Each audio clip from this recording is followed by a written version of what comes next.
కరీంనగర్ లో హోంశాఖ సహాయ మంత్రి శ్రీ బండి సంజయ్ ప్రెస్ మీట్ నిర్వహించారు. కాబట్టి మహారాష్ట్రలో కాంగ్రెస్ పార్టీ కూటమి ఎన్డీఏ కూటమి ఎన్ని అబద్ద ప్రచారాలు చేసినప్పుడు కూడా ఇవాళ ప్రజలు వాటిని నమ్మలేదు. నరేంద్ర మోడీ గారి నాయకత్వం మీరు నరేంద్ర మోడీ గారి యొక్క అభివృద్ది మంత్రమాల పనిచేసింది. వారి విశ్వాసాన్ని నమ్మకం ప్రజలు రెండవసారి ఇవాళ ఎన్డీఏ కూటమికి అధికారాన్ని అప్పయ్యారు. ఒకసారి ప్రభుత్వంలోకి వచ్చినాక నెక్స్ట్ టైం మెజార్టీ తగ్గుతుంది, కానీ ఈసారి మెజార్టీ విపరీతంగా పెరిగింది సార్.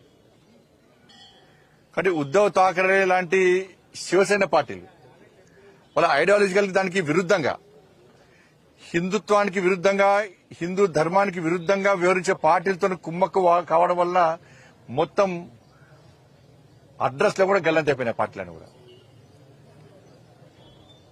కానీ మహారాష్ట్రలో హిందూ సమాజం వాళ్ళ చైతన్యాన్ని చాటింది. ఎంఐఎం పార్టీతో కాంగ్రెస్ పార్టీ కుమ్మక్కై ఓట్లను చీల్చే ప్రయత్నం చేశారు, అనేక రకాల కుట్రలు చేశారు. కానీ అక్కడ ధర్మం గెలిచింది. ప్రజలు చీలిపోద్దని చెప్పి బటెంగేతో కటెంగే అని చెప్పి ఒక సందేశం అది ప్రజలకు వెళ్ళింది. ప్రజలు వాళ్ళ ఐక్యతను ప్రదర్శించారు.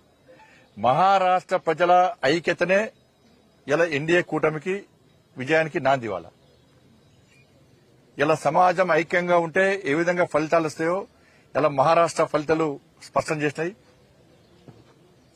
కాంగ్రెస్ పార్టీ విపరీతంగా తెలంగాణ నుంచి డబ్బులు మొత్తం కాంగ్రెస్ పార్టీకి పోయినాయి. మహారాష్ట్రలో ఖర్చు పెట్టిన డబ్బంతా ఇటు తెలంగాణ నుంచి అటు కర్ణాటక నుంచి సంచులకు సంచులు పోయినాయి. వేల కోట్ల రూపాయలు పోయినాయి. అక్కడ డబ్బులు విపరీతం ఖర్చు పెట్టారు. డబ్బుల ద్వారా అబద్దాల ద్వారా గెలుద్దాం ప్రయత్నం చేశారు. అవేవి పనిచేయలే. మహారాష్ట్రలో కాంగ్రెస్ కూటమికి ఓటమికి కారణం కాంగ్రెస్ తెలంగాణ కర్ణాటక రాష్ట్రాల ప్రభుత్వాల యొక్క వైఫల్యాలే. అట ఆ కూటమికి వైఫల్యానికి ఓడిపోవడానికి కారణం.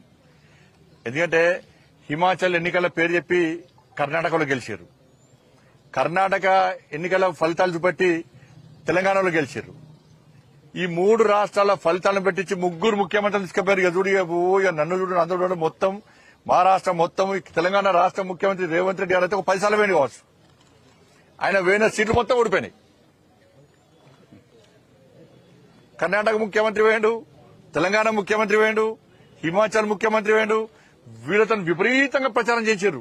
మేము ఇన్ని హామీలు ఇచ్చినాం, ఈ గ్యారెంటీ ఇచ్చినాం, 10 గ్యారెంటీలు అక్కడ, పాంచన్యాయం అని చెప్పి కర్ణాటకలో, 6 గ్యారెంటీలు అని చెప్పి తెలంగాణలో మేము అమలు చేస్తామంటే ప్రజలు ఇక్కడ ఏ విధంగా ధోకా చేసింది కాంగ్రెస్ పార్టీ, ఏ విధంగా నమ్మక ద్రోహం చేసింది ఈ 3 రాష్ట్రాల్లో, ఏ విధంగా ప్రజలను వంచింది, ఎన్నికల ముందు హామీలు ఇచ్చే విధంగా మోసం చేసింది, తిరిగి మహారాష్ట్రలో ఏ విధంగా తప్పుడు ప్రచారం చేస్తుందో ప్రజలు విశ్వసించరు, ఆ నమ్మిరు, వాళ్ళ అన్ని వాస్తవ విషయాలు గ్రహించారు. కాబట్టి కాంగ్రెస్ పార్టీ ఓటమికి కారణం తెలంగాణలో కాంగ్రెస్ ప్రభుత్వం, కర్ణాటకలో కాంగ్రెస్ ప్రభుత్వం, హిమాచల్లో కాంగ్రెస్ ప్రభుత్వం యొక్క వైఫల్యాలు, ఇచ్చిన హామీలు నెరవేర్చకుండా ఉల్టా తప్పుడు ప్రచారం చేయడం వల్లనే ఇలా మహారాష్ట్రలో కాంగ్రెస్ కూటమి ఓటమి చెందింది.